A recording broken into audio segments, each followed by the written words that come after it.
que ta grâce, seule ta grâce. Nous voulons instaurer un état de droit. Et dans un état de droit, il y a une justice indépendante.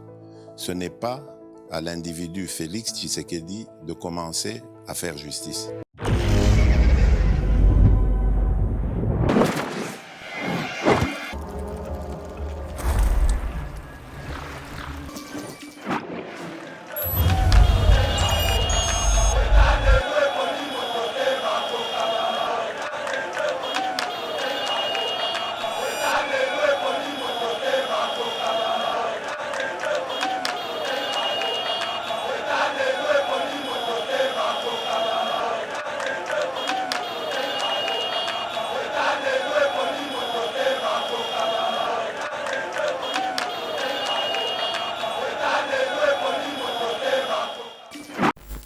Bonjour mesdames et messieurs, bienvenue dans notre émission Éveil patriotique, émission Otoya Européen Sabino d'information à l'économie scène politique congolaise Oyo Bino Bolingaka Bovande Belé Pona Kolanda Peko Yoka Maetwali ko pesa bino ko proposer ba solution mais aussi ko belela o ali mabe ko dénoncer en poete to bana ko sunga mboka na biso ekende liboso to bela bongo matali. Déclaration ya Martin Fayulu Ebina Koloba qui est Mokonjamboka ou soit Félix Tshisekedi Ali na posa a nommé Moutako publier ba résultat provisoire naie donc na combo naie pour assis à nommer déjà ou à publier ba résultat définitif à Rosalapé Moutako publier combo yaye président Félix Tshisekedi donc tokumeka un peu kosolana mona mboka obolinga mingi sur point oyo to bela peli susu président et assemblée nationale mboso baba bongo na kokutana na président ya Sénat batulukwebo basola matali toujours désignation ya président ya Seni oyo to ali kozela toujours aïba qui bon repesa ba confession religieuse septembre désert lisusu mais jusque là la réunion ya liboso Batasenko batu ya SCC ba qui na ko se présenter ali ko insister toujours à lobby en tout cas molimo mosantu à côté la bango de sorte que ba yé banako yokana soki ba yokanité makambo ko zonga siko na ba yi politiko batu ba liko boya po ba yé banako sala makambo ngo to be appeli susu quiproquo ou soit incompréhension ali entre ministre EPST Tony Mwabana inspecteur général des finances Bongo Gilles Alingeti oyo vraiment lobby sur le plan il y a des réseaux sociaux qui donc bango na bango oya loba boy o répondre à travers communiqué Tokoloba maïnyo surtout na otanga na to bela peli sous mais matali procureur général près la cour constitutionnelle oya liko ebisa matata mpona bi il faut aya ko se présenter bon na justice ko boya nenga aliko boya ba invitation na ezali lokola aliko défier bongo justice ya mboka na biso na mona mboka l'homme domicile non conventionnel Trésor Lumbu alias Abe Chole ndetro kota mozindo amainyo so totali sabino mona mboka Abe Chole mbote mbote ndeko kandolo mbote bandeko nyonso bananda biso na cadre ya éveil patriotique na Yeba TV bozo mona journal lobito mona na kité yango zo mona makamba ko lobeze belé merci beaucoup na DG Shadrack Luolo merci na Steve Konde meilleur réalisateur pourquoi pas staff Mobimba Eric Mubiala ti bozo mona lumière zabo Eric Mubiala donc staff nyonso ya Yeba TV na ba auto tangete viki liste ozala mulai vraiment merci pourquoi pas na 116 000 plus de 116 000 abonnés na biso o bazalaka talaka ne to fandi boy bazozela déjà nini mwana mboka Trésor Lumba koleka pe batebele bagangeli nga balbike yebisa kandola benga wa be cholete parce que combat chole lingi koloba lukuta il faut pas comprendre que écota déjà donc to komesana merci beaucoup mwana mboka be chole bo s'abonner massivement bino surtout bozali ko sunga biso na ko partager l'émission na biso ezali sengo makasi bo partageaka na ba groupe bozalaka bo tindela muninga de sorte que baeba bongo na ko s'abonner et vous allez bien makasi nous disons merci à notre staff technique au baliko s'occuper na ma tali technique tout le monde bongo chapeauté par Steve Konde H dans la réalisation Tobosa inte Mike Chiswaka na Shaggy Ochudi Meshako bazali bongo na sima ba caméra, pourquoi pas Eric Moubia bazali bongo na matali éclairage ya studio pour bongo na couleur ndenge zali bongo, c'est grâce à Eric Moubia la nyo surtout na coordination ya DG Shadrack Lo Olo. Mwana mboka Trésor Lumbu ndenge bato balingina benga ka bongo. Martin Fayoulou Félix veut nommer celui qui va publier son nom au résultat provisoire après avoir nommé celui qui publiera son nom au résultat définitivement dans Mboka Trésor Lumbu Abbé Cholé. Est-ce que Martin Fayoulou a-t-il tort ou raison? Avant de répondre tort ou raison, Martin Fayoulou, c'est grave pour la République démocratique du Congo. Congo, bino bosomo na Congo, merci vraiment na bande konyoso balanda kabiso na Yeba TV, une fois encore merci. Ndeko nanga nebo sabona boye ba malamu ke awa bokoti ko zo formalité. Bokoti ko zo bibloko ya légèreté te. To kota na fond ya likambo nde yango to benga ngo éveil patriotique. Ndeko nanga kandolo Fati azana ngambo moko très dangereux. Fati azana problème très sérieux avec les Congolais. Est-ce que yo yebi ke seul mboka na mokili mobimba. Oyoka ke avion et ça l'accident na moto ezaka Congo. Vraiment, accident c'est mystique. Donc, on se vraiment, on se la comédie. Avion et moto. Et moto. Moto, on peut aller na soda likolo. Na soda likolo. Kaka na Congo. Donc, nulle part ailleurs. Talamboka Félix, c'est que les gens voyagent. Koloba RT, on essaie beaucoup très bien. Tout ça. Ko RT, Koloba teke RT, to ba vraiment la ninga la muta comprendre. Donc, accident, salami, avion et tout moto. Oui, mais ma campagne, Talamboka Félix, c'est que les gérer. Congo. Donc, place à piste et avion. Mais moto peso les avions et tout tani. Et tout ça teke moka fatia. Moto kende ko luka nini kuna. Tala moka fatia zo grave. Bama kama Martin Fayoulou ko bangi e bangi sa bisote. Parce que biso to comprendre que na Congo accident donc tout na pe ko ya. O muto na muto leba tout na parce que to le kabisi kamoko ou soit moto na mutuka on peut comprendre mais avion est à moi na likolo na moto est à moi na c'est ça l'accident. Est-ce qu'on comprendre ngo? Mais pas tout ba mona ngolo ko comédie. Tala moka fatia de diriger.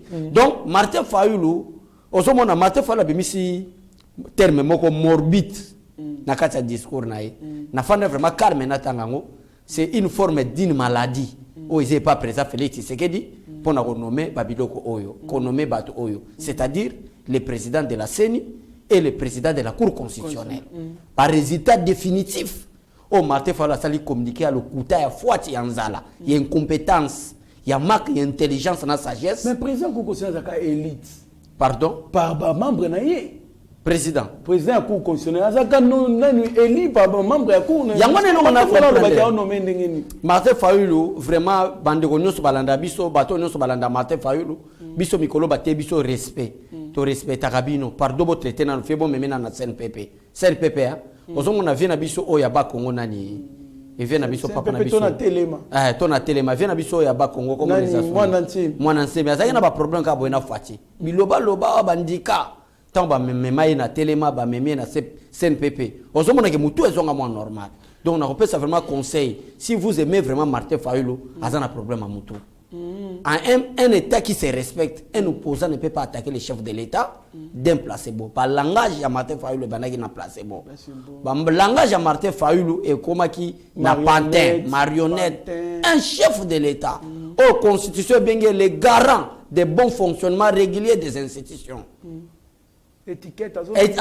Étiquette. À combien voilà. Voilà toqué na deuxième étape. Na kati a communiqué à Martin Fayoulou abimisi terme moko o nyonso ane ezali morbide terme moko ndeko so koti na Google oko beto mo nango eza forme moko maladie comme si le président de la République veut dire maladie il y a incompétence ozo comprendre ndeko nanga et je profite de cette occasion ya ko marteler likola Martin Fayoulou ko yebise faites attention messieurs nous sommes à un état de droit to lingi liberté d'expression to lingi démocratie fanda to lingi un état et justice c'est opprimé du colon motonionso mais ba déclaration salaka cher monsieur Martin Fayoulou so na biki na bimso ba misino conventionnel bo banda ko lela ke bataille de pesa ba fingaka morbide relatif à la maladie parce que les mutilation psychologique et s'accompagne généralement des pratiques mortificatoires. L'adhésion idéologique doit être considérée considérée comme un état morbide, même si elle est socialement acceptée devenant par la psychosociologie. Donc, socialisée. Donc, morbide, ils ont un placebo. Voilà. Bah, terme est dénigrer les chefs de l'État. Morbide, ils ont un placebo. Banzela moko, donc, maladie moko psychologique. Pour placebo, il y a quoi, moi, substance, moi, ça va mutu po, ameka moko matisa. Donc, on comprend que biso to monango mabete, to comprendre par contre que c'est Martin Fayulu qui souffre d'une maladie. Martin Fayulu sérieusement na Adolphe Muzito bazana maladie ya haine ya motema mabe. Ya kondi maba principe ndenge monde etambola te. Monde ezana lo ndenge nango etambola kande ko kandolo. Il faut ko kota ko landa ndenge makambo ezo tambola. On mona vraiment que maladie ya haine, ya jalousie ya motema mabe. Et là, si Martin Fayulu comme qu'on perd le même tableau de bord. Azoe bata ko kende wapi, akobimela wapi. Ce n'est pas bien. Les chefs de l'État et les garants de la nation, les garants de tous, a sengeli Martin Fayulu à côté na lignée, à comprendre que tala degré mon que biso to sana ba preuve oyo ndeko kando loko tuna ngaba kesolo bike, mais en quoi ozolo ba que Martin Fayulu a sa maladie. Ngana ko lo ba ko mutauchi ko maladie ambaté sous les effets à whisky, au lieu que bana ko lo ba morbide, placebo, étiquette non. Il faut prouver en quoi il étiquette. Makambo Félix Tshisekedi a sali na 2 ans. Martin Fayulu soka azalaki non, azaki vrai opposant, mais la kangi opposition aki ufanda na ndako. Parce que c'est lui, Martin Fayulu, qui disait que Félix Tshisekedi a été nommé par M. Joseph Kabila. Bah, communicateur, nous sommes Martin Fayulu, c'est succès pour dire que Félix Tshisekedi a été nommé. Félix Tshisekedi n'était pas élu, il a été nommé par Joseph Kabila. On est à propos Martin Fayulu. Mais le lot, bah ben kikaya karubi, bazan et banda, nanzela mafia kokima. Parce que bazoki mambongo ba détourna. Le lot, oh bah tu belé, bah matata ponyo, bazana ba interdiction à sortir. Ya makambo na série Joseph Kabila justice ezalaki incapable de la matata pono, mais matata pono lelo azana ba problème sérieux bar tout nyonso lelo IGF na série Kabila aner ndaza ko banga Kalev Mutondo, mais lelo ba prouver que aner et sengele za na service à peuple et ça service à sécurité pour un service à peuple et non un service à individu. Lelo zo mona ke bat ba komi ko banga IGF na place à ko banga nani ya ko banga aner. Donc avancée significative et Zali est belé, mais par contre on a prouvé en quoi Martin Fayulu souffre d'une maladie mentale.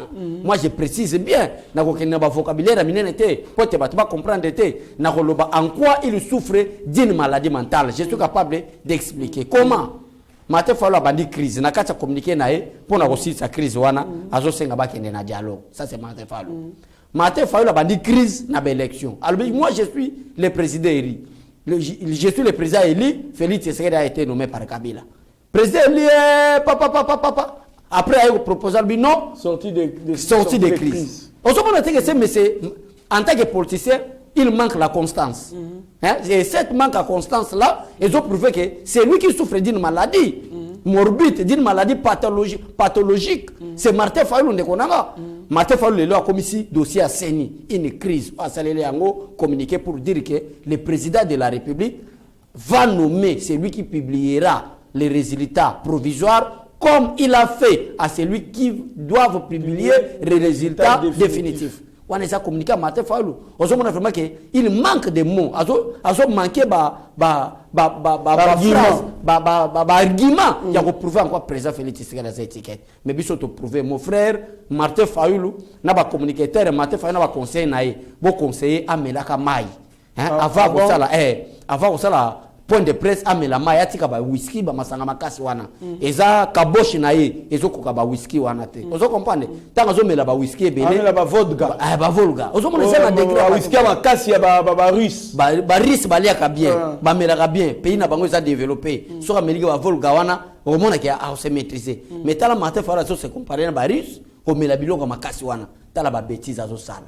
Un homme inconstant, un homme incapable. Donc, sortie médiatique raté, inutile. Mais t'as la Martin Fayulu ça. Et l'objet comment on a bakani Martin Fayulu à cause de l'injure publique, bah tu vas le état des droits athées. Injurier les chefs de l'État, traiter les chefs de l'État d'une maladie, c'est même une infraction. Même là où la démocratie est basée aux États-Unis, là où il y a réellement la démocratie, en Europe, on ne peut pas attaquer un président en fonction d'être souffrant d'une maladie quelconque. Non, Martin Fayulu et Sengela retiré Malobane, justice Kanga. Tala Martin Fayulu. tala mutu mobimba tala bandage atani na pembe bino peuple bolanda biso soki Steve Konde ako bimisa photo ya président Félix Tshisekedi ba comparer ne longi ezana elanga ba pembe na mutu vous comprenez donc ozo comprendre que Martin Fayulu yawana kandi ozo mona Martin Fayulu ndeko nanga tala Martin Fayulu wana bien même ne longi na yo okondima ke Martin Fayulu azala chef de l'état na yo tala na ne longi wana parce que bango bazoluka comparer maintenant si vous comptez par photo que ne logique lelo comparer longi à président Félix Tshisekedi bulldozer africain o basi tala Fati comparer maintenant à Martin Fayulu tala longi à Martin Fayulu tala président de la République vous savez voir que la beauté aussi compte vous savez que l'aspect physique le charisme donc abongi aux alamais ndeko Steve Konde meilleur réalisateur donc c'est la biso chef de l'état avec des bandages ya pembe na mutu hein mutu azana bandage ya pembe na mutu bolingo sala chef de l'état wana résistant kulu na te mutu kotinda wana résistant mutu kotinda kani ya makasisi hein elongi vraiment bongi na kani ya makasisi résistant ce n'est pas un homme d'état tala Martin Fayulu moi chemise moko pembe atanga na robima na raté médiatique na moi chemise à pembe lemba boité batu balinga biso tolo babongo ozo comprendre respecter les chefs de l'état ce n'est pas ton ami asa mona classe na binote asa collègue na yote il est le garant de la nation mais asa master noté peut-être ti yeso ko yaka to kosi lola Martin Fayulu tu diriger Congo te na ba bandage na mitu wana impossible alors j'appelle Martin Fayulu à la retenir. Ça l'opposition. Zalana liberté d'expression. Parler s'il y a la violation des principes, s'il y a la violation des droits. Parler. On t'a contredire à ça. Mais qu'on le n'importe quoi na TV. Qu'on bimisa ba propos moko en Nigeria les chefs de l'État. En tout cas on a attaqué Martin Fayulu banda lelo ti lobby. Merci beaucoup. Merci beaucoup mon Mboka Abbé Cholé. Quand nous faisons la politique, que ce soit dans l'opposition, nous devons faire la politique pour aider les pays et non faire une politique de blocage. Il y a que bloquer Mboka. Donc, estimater pour ngaïba ko pesa nga chance. Non, c'est pas ça. Tant on estimater wana Mboka ezozonga na sima. Sous d'autres sièges, ba démocrates, ba républicains aux États-Unis, ce ba ninga ba gouvernance. Tout le monde contribue au développement de Mboka wana. Tout le monde, sauf personne. Tout le monde. Mais on pas na biso, muto a raté, ya ko linga Mboka kende mabe. Mais voilà que batu ba kufa na espoir ba ka ko cha kimiati. Mais tant ngo linga batu ba kufa na espoir ko cha kimiati. Et ça pour l'intérêt na yot. Mais ndeko Kandolo, sinde na lobea ochiko pesa nga réseauté ke ndeko trésor lumbu, ozana réseau ko ba Martin Fayulu azala abela maladie mentale.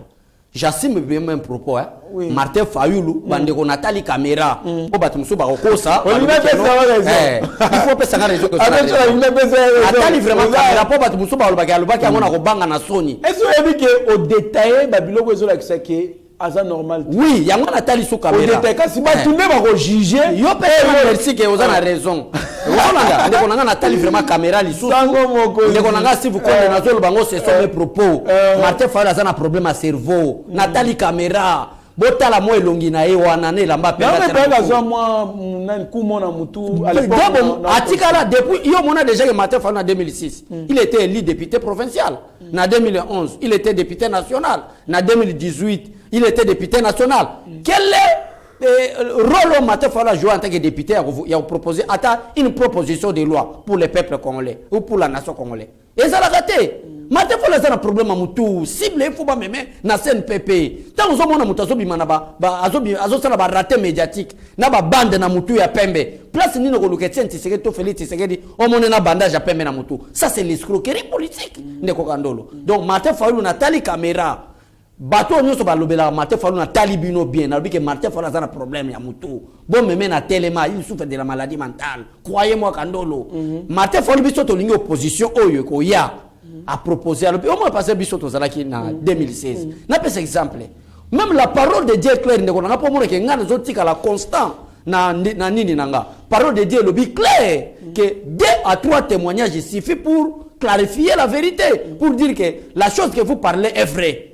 2 à 3 témoignages. Il n'y a pas d'exemple. Vous avez une opposition. Vous avez un propos Martin Fayulu injurier nani yoka ndeko Kandolo to kene vraiment à solo à part ko benga kabila ki aze étranger azonga Rwanda batu babenga ngo ke to ezako injurier mais to benga kabila to finga ebo ete ndenge azo placebo to finga kabila to bela kabila clé que kabila c'est incompétent 18 ans kabila peut to mon incompétence tala musala o IG fazo sala pendant 18 ans kabila salate to prouver en quoi kabila est incompétent to prouver kabila est incompétent parce qu'il n'a pas voulu organiser les élections en 2016 or que les élections étaient constitutionnelles mais Martin Fayulu sera ba déclarer au moins ozomona ndeko nanga soko zui elongi ya Martin Fayulu ozuna Daniel Saf au moins que ba propos moko bimaka lokwa batu ba melaka diamba excusez nga bana mboka bolandanga na Yeba TV il faut na bimsaka ba propos dès que mutazo lancer biso ba aka biso futo betata lance roquette poto se disai ozoko na ndeko nanga so zui ba propos ya Daniel Saf ozui ba propos ya Martin Fayulu uti osala depuis ya bima akoma opposant fabriqué o lobaki me bato yo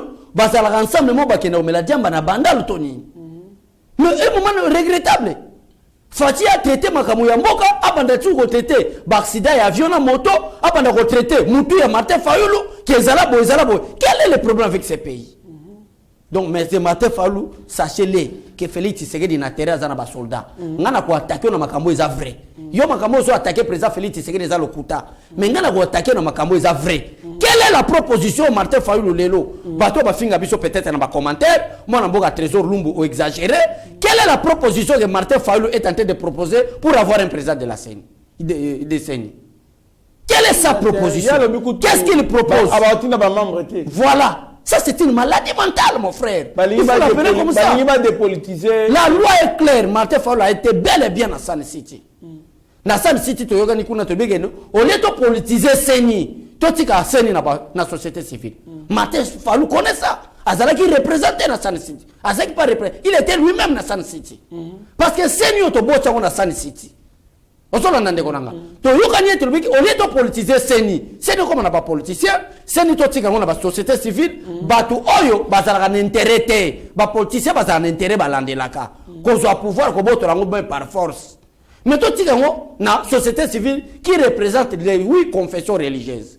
Bah qu'une élection 6 ont remporté des babouilles. Où est-ce que le président Félix Tshisekedi veut nommer? Et le dossier jusqu'à présent et comme on a la présidence de la République, les années entre les sociétés civiles et l'Assemblée nationale. Mais pourquoi Martin Fayulu, et si vous connaissez avoir les retenus. Tant que le président de la République a un caractère morbide, la personne en parle. Martin Fayulu, Keba, Djamba, to whisky, mais la Faden House. Et sous la Faden House. Et bien, on a pas médiaté. Merci beaucoup. Merci beaucoup, Mboka Bécho, de comprendre. Que en tout cas le Béni Martin Fayulu ton mokoizali kolo makasi puisque usuki mutema mboso aux confessions religieuses il faut ba yokana en tout cas molimo monsantu akitela bango ba yokana parce que ba aliko traiter comme s'il fait du forcing et consort mboso lobi so to ça du forcing to ka ko pesa ngo sous deuxième chance à 72 heures. Alors, première réunion, banani ba quitté, et c'est na senko ba quitté, mais na yoki président Otembi paraît qu'il na voyage à une prolongation, de sorte que ba mekempe ko étudier dossier wana. So quitté, Mbosalobi, ils vont prendre la politique, maintenant va prendre les choses en main, mon Mboka. Oui, merci beaucoup, président Mbosso. Nous sommes vraiment pas bon de Kokandolo. D'ailleurs, avant de répondre à la question, il y a Malambo yo posé, na wayebi sa peuple congolais balanda biso boy. Que ça soit bateau bazan opposition, que ça soit bateau bazan majorité, na pouvoir.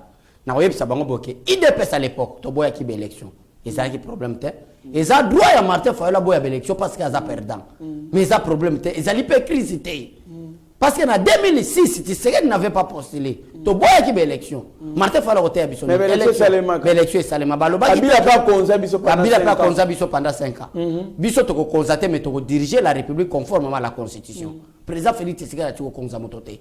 Yango zo la liberté d'expression et tigali na motonyoso. Parce que le Martin Fayulu mona déjà quelle est la déclaration Martin Fayulu à la époque Kabila to colonisé peuple congolais. Et zalate a monné le président Félix Tshisekedi parce que c'était démocrate.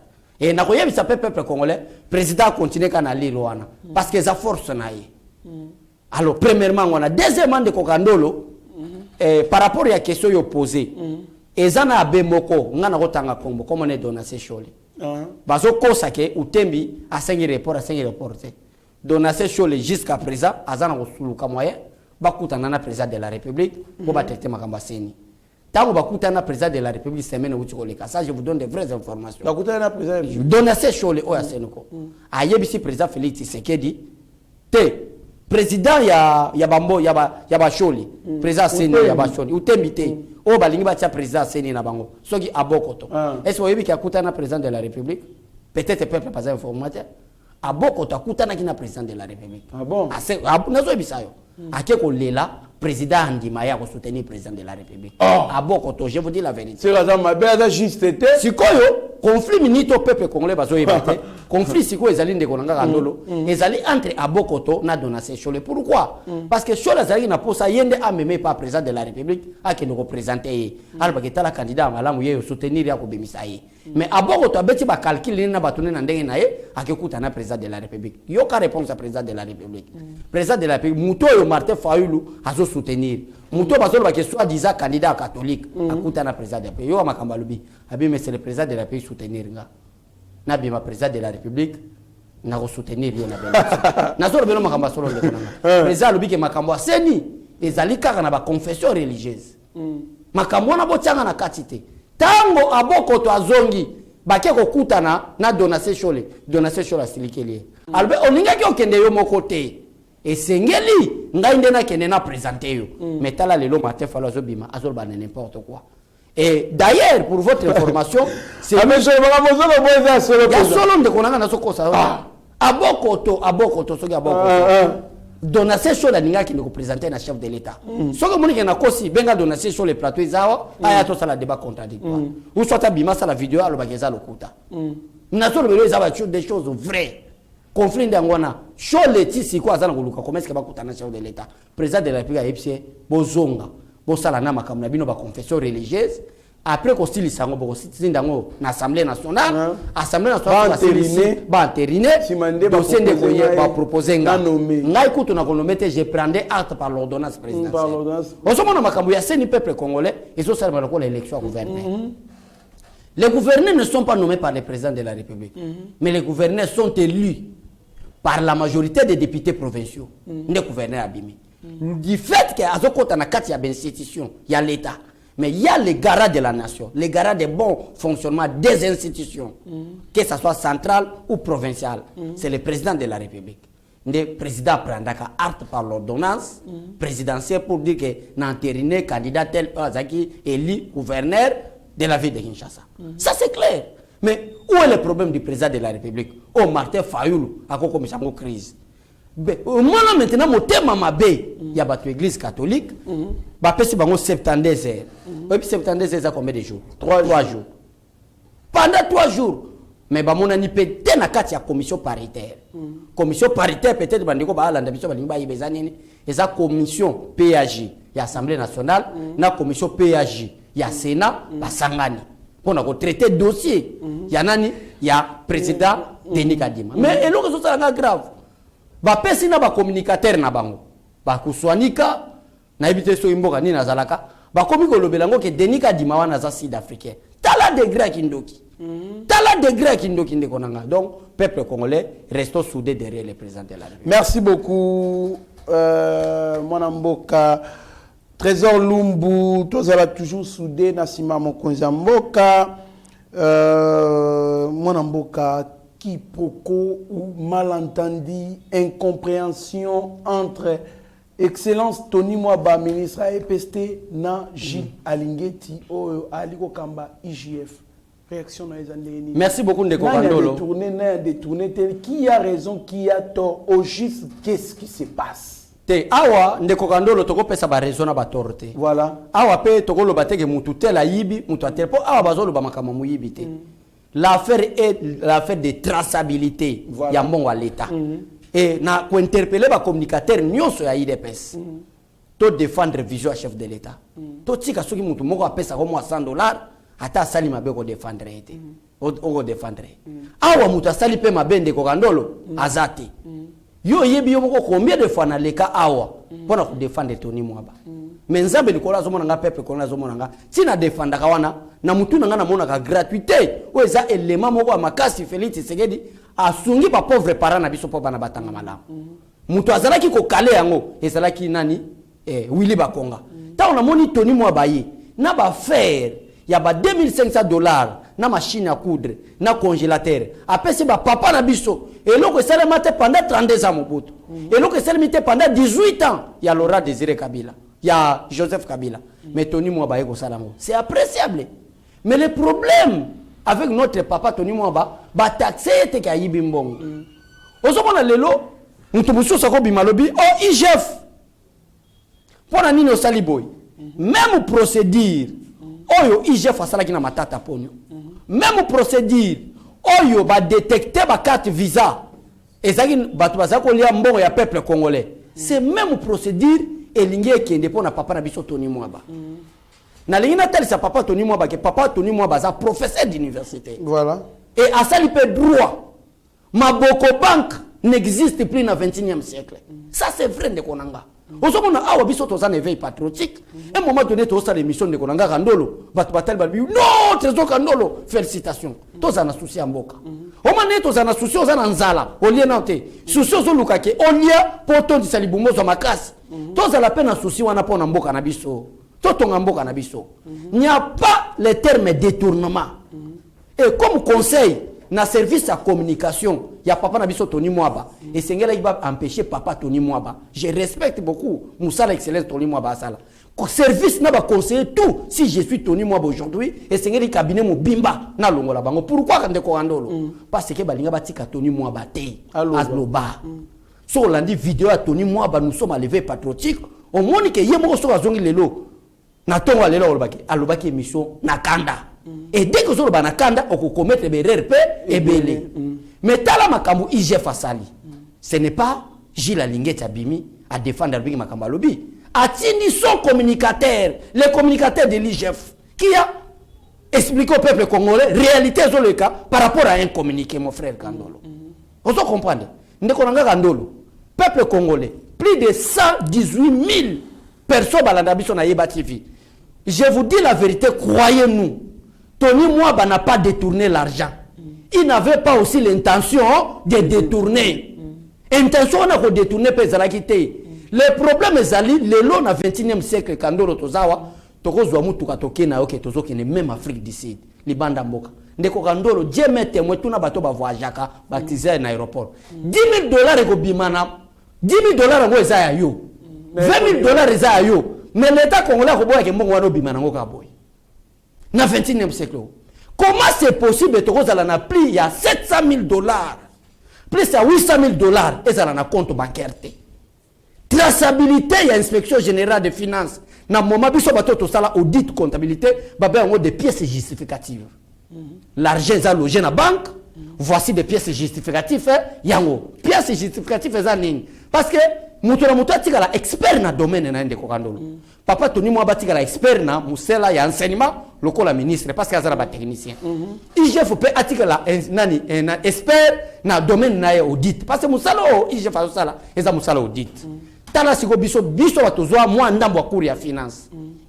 Tala makambalo baka audit. Lokola IGF azala musala audit wana na koyebisa bato batika papa na biso Tony Mwaba le kalibosalo.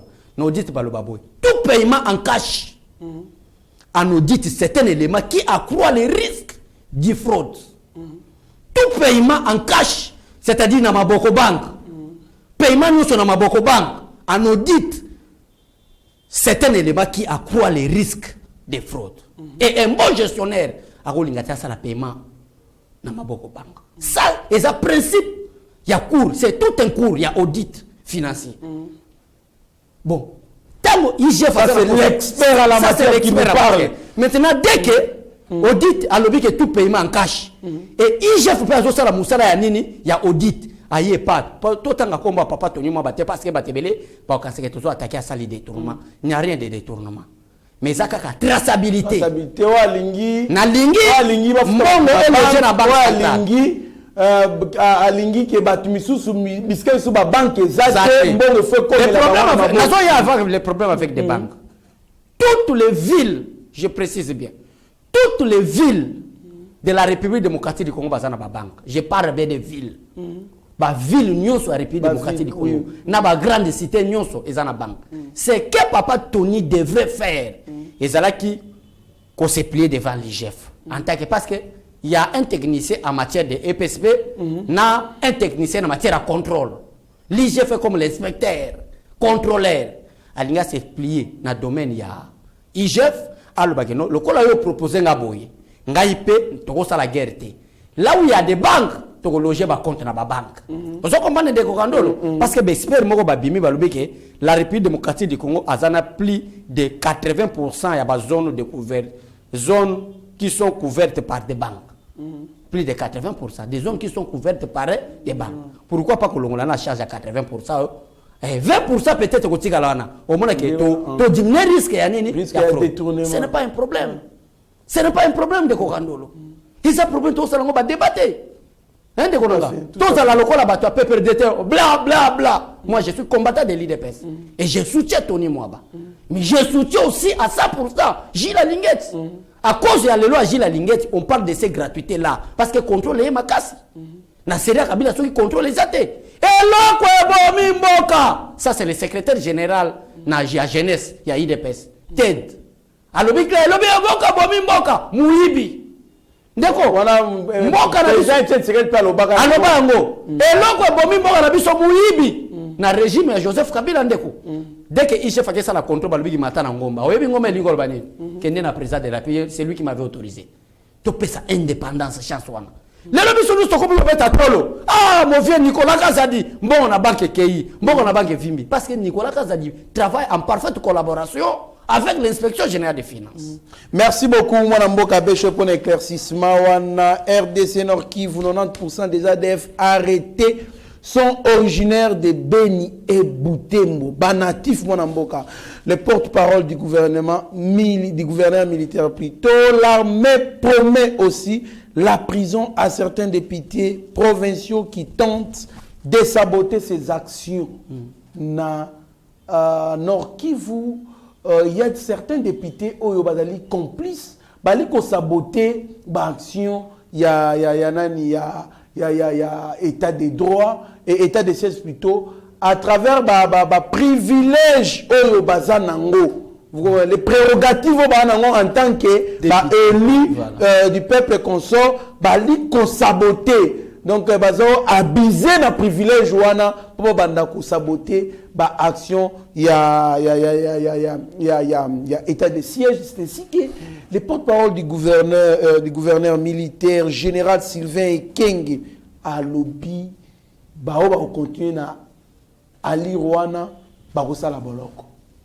Merci vraiment de Kokandolo. To uti ko tali sa vidéo moko misomo je crois tout ça là kenayo vendredi si vous comptez l'exa qui vidéo moko je ko monaki patrouille militaire ndenge zo salema pona aussi sa makambo wana. Et à l'heure actuelle je vous parle de Kokandolo, le président de la République Ayambi, la force spéciale américaine pona ko bazana déterminer ya aussi sa makambo nyo c'est ça comme insécurité à l'est. Ozomona musala o John Numbi aza kosala yango ozomona Gilles Linguette bazo sala na domaine de finance inspection FRDC rôle nango eza contrôle contrôle les makasité ozomona soki na ba place o bazolo ba na ba service frontalier bazolo ba ni balobi les contrôles n'expliquent pas la confiance n'explique pas les contrôles. Nous devons contrôler Kandolo et sengeli yo contrôler nga ngai pe sengeli na sala nini na contrôler et na kacha contrôle to sala wana yango ndeko accroître confiance na lingi na lobani parlant de Kokandolo na lingi na tel sa peuple congolais boy moment où peuple azala ki kolela moment où peuple azala ki konyoka ma souffrance ezai makasi ezai na bénéfice à quelques élites yango zo mona papa na biso mboso na zongi lisusu alobe a quitter les groupes armés aipsa ba députés nationaux donc ezai ki cop guerre ezai ki cop ndeko nanga et pas na biso na bamboka balobaka mutu jamais akoki ko yiba yo soki ayebi yo te mutu akoyiba yo ezali kaka mutu oyo ayebi yo ozolanda ndeko nanga mutu asoka ayebi yo te akoyiba yo te bato bazosala ba mama na biso mabe bato bazoboma ba mama na biso bazo violer bango ezali kaka ba député na biso nationaux comme provinciaux ya parti est la République démocratique du Congo pour la kokolisa ba faire na bango batonga ba boîte de nuit batonga ba hôtel batonga ba villa yango zomona est la République démocratique du Congo malgré la guerre malgré des tueries à perpétuité mais comment est que est la République démocratique du Congo est bel et bien construite plus que la ville de Kinshasa parce que guerre wana ezaki cop bato comme ba lar ya makila bato mais makila peuple congolais ko ganga ndi yango zomona porte parole ya gouverneur militaire on va commencer ndeko Kandolo N'état de siège ministre azalakate. N'état de siège député azalakate. Pourquoi d'abord le gouverneur azotika ba député wana ba bana au siège? Il faut bloquer l'Assemblée. Nous sommes à l'état de siège. Merci beaucoup, Mwana Mboka. Abbé Cholé, Tokomi Kochite, l'émission Abisso, le procureur général près la Cour constitutionnelle s'adresse à Matata Mpogno.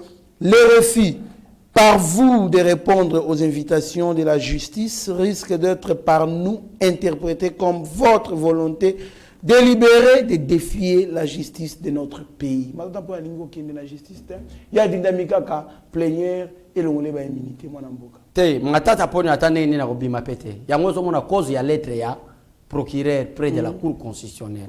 Alobi clair alobi que le col parce que azo insister abima. Matata Mpogno kobima te yokutu liwa yeba yo ti okufa na yo te. Matata Mpogno liwa. A défier liwa. Ah, mutu avieux ezika mutabika vivant.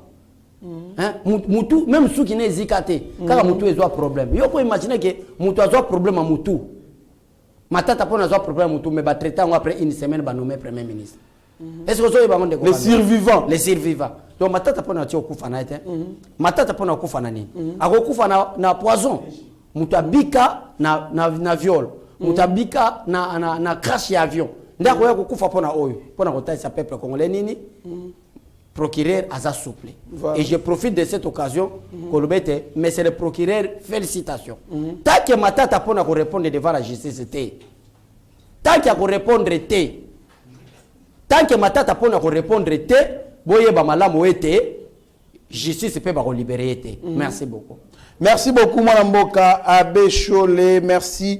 Tu représentes Souka, un mot sur l'INADEF, baliko fêté, dans le Bombaché de Yakoinda, baliko fêté, pourquoi? Puisque, Bayoki Sanke, président Nabango, Gabriel Kingwa Koumanza, est bel et bien vivant. Photo, il y a président de la République, il y a Mokoza parti pour être Nabango, baliko Sepela, Elongo. Wana makambo ba métier basalaka, métier ko diriger mboka, nous ne sommes pas contre les métiers. La République démocratique du Congo n'est pas une république de bâtards. Chaque fois je répète, moi na makango moko botama tata ba yeba te mamate, tu veux venir diriger les Congolais. Nulle part ailleurs, seulement na Congo. Tout le monde mutu tata yeba la te mais il veut diriger les Congolais. Ce n'est pas une république de bâtards. Et quand on parle comme ça, tous autant comment mutu te, tous finga mutu te, ndeko kandolo. Et c'est que tous vraiment agressif pour mboka na biso ndeko kandolo. Attends, aux alliés, aux États-Unis, en France, partout. Il y a bien qu'on va vous appeler Congolais, Français, Américains d'origine congolais. Priorité pour nous, c'est d'abord la République démocratique du Congo. Et Zambie, en 1997, tu étais Zambien, après Laurent Désiré Kabila Kobenganayo, et en 2001, tu deviens Congolais, et maintenant, ils ont réclamé que tu deviens le président des Congolais. Nga Trésor Lumbo. Moi, je suis un peu de Nazara Mboka Oyo. Moïse Kapi, na meli poison na kofi. Merci beaucoup, moi. Attendez d'abord, Zelala nous a pressé pourquoi? Pena kebisi batunyo sutala ne balukela papa na biso kyungo wakumwanza. Biso ba Congolais même depuis 1960 de Kokandolo, to zala na unité. Makambo yeko bibo muluba, mutabandundu, oboye, eza makambo ba Rwandais, ba Moïse Katumbi, bo Olivier Kamitatu ba teka tina biso. E ba Congolais sengeli bazala souple. Ceux qui Olivier Kamitatu aza na papa Kamitatu pa benge Kamitatu a expliqué biso maman nani. Parce que pas le papa Kamitatu, nous, ça c'est quel miracle? Miracle, tout le monde a Congo, même c'est impossible pour moi pour lancer le miracle là-bas. Mais tout le monde a Congo. Dès le début de l'émission, on a dit que le Congo est le seul pays dans le monde. Avion na moto, ça la sida. T'as la moka fatia se diriger. Avion na moto, ça la sida. T'as la moka fatia se diriger. Nous sommes combien de qu'on a? Nous allons soutenir Félix Tshisekedi jusqu'au fond. Peuple congolais qui a compris qu'il était dans débit. Mais qu'il y a na Grabandundu. Kende lelo na Bakongo, kende yaka lelo tambola Kinshasa, on a impact président Félix Tshisekedi Azarango. Ndezo causer ba venturier politique le roi Martin Fayulu. Tika on met la whisky hôtel. Ça la politique met la tamai. Température ko kita, on met la whisky, on va lancer la déclaration sous les effets. On va comprendre ndeko nanga. Lelo Fatia gagner terrain. Et biso to na ba lance roquette. Na ba bombe to c'est la bango 2023 yaya. Biloko na kobanda ko beta na élection so Moïse missile non conventionnel ko bima vraiment na sozi nya ko lobake no abecho le dossier un peu kiti sa biloko ça mais na oyebisa batu kaka baba kyunga profiter eza ba na métier ba enfant bataro bazana katanga il faut préciser bien les mots bato ba ya kuluka mboka na biso bangonde ba ko kosa ki akufi pona ko créer ba problème mais baba kuyunga ça vivant. Merci beaucoup na bato ba éclaircir biso souterrain fati peuple congolais to lingana kanolo na chité wana to lingana ozomona un idiot faut le répondre aussi comme un idiot. Un idiot so répondre kwa mutamayela amonela yo e boye ba malamu ke derrière fati ozomona kwa ba papa molere ba misala kwa ba papa mo bazoba nana ko gelé nana otala nana ami ami la kwa papa mo zoba ko soutenir peuple mais yo ne réserve pas autant koki soko milati zoba biso beto milata bazoba poto kokana to satakane bien. Merci ndeko. Merci beaucoup Mboka Bechole. Ezaki singo makasi ko partager plateau na yo. Merci na batu nyonso ba likola na biso mwana Mboka tala caméra ya Rabi Mokoko, Mike Chiswaka, Shagio Tudime chaque P bongo bakambami na réalisation ya Steve Konde opesa malobano ya suka. Merci beaucoup na yo ndeko nanga Trésor Kandolo, meilleur journaliste au Selonga Mikoloyo, journaliste d'investigation. Merci Steve Konde, meilleur réalisateur. À l'équipe tout le monde. Merci beaucoup DG Mwana Muke. Association bato a chance yeba ti veza association bato a chance bato ba bota mana di pamole anzambe ba jeune mo ba ko isi ba 40 ans mais ba sala makambo sa nini esima. Merci na staff technique na plus de 118 au mona ngana ba ka o eza émission politique mais bato belé balanda biso to comme sango wenge ko dédicacer bato moi na dédicacer bino ezate mais bato nyoso ba plus de 118 000 personnes ba s'abonner à la chaîne bo continuer pas awa to se trahir te awa to te ka Steve Konde te to te ka pega ndolo te awa eza Fati Beton so ça na posa pe ya Martin Fayulu na yo kende na chaîne so mais awa Fati Beton donc merci na batu nyonso balanda ka biso bo soutenir biso nous sommes là derrière so mona lelo na IDPS moi est-ce que c'est na chité na ngande ko Steve na IDPS moi ba mécontentement comment pourquoi parce que batebele ba trahir Etienne Tshisekedi wa Mulumba na boy na tanga ba kombo Etienne ti place azawa na muto nyonso aloba mabe pone Etienne Etienne a confié à diriger Mboka Ote. Moutalité pour l'état de droit. À l'époque de Mobutu, qui pouvait parler? Au fond, on l'appelle Mbanga Martin Fana Taye Mobutu. Na mino nino brosakana nini. Faut fond la Mbanga contre Mobutu. Mais Tshisekedi a tellement, les lois appellent ça biso chance courage et tout tellement. En tout cas, tout tika tribalisme. Na zamba moko balio ezarami balete. Ce qui zamba sali muluba comme chef de l'État. Prier zamba so zamu Congo pe Congo soit comme chef de l'État. Prier pe zamba que monsieur soit comme chef de l'État. Et cause la tout balkaniser la République pour za muluba. Fati, nyata système avec Taliban so lingite kinde. Merci, que Dieu vous bénisse. Merci beaucoup Mboka Bechole, merci na Sami MTC, merci na Messi. Zéphie Lomele, merci na maman Mapasa Kenda Sepelas, merci na Monsieur Didier Baeye, merci na batu nyonso oyo basaka de sorte que Yeba TV est toujours en mouvement, vous allez brancher sur Yeba TV, vous allez décider. Mieux vaut être maître de science que plutôt esclave de ses propres mots. Merci. Seigneur, que ta grâce, seule ta grâce. Nous voulons instaurer un état de droit. Et dans un état de droit, il y a une justice indépendante. Ce n'est pas à l'individu Félix Tshisekedi de commencer à faire justice.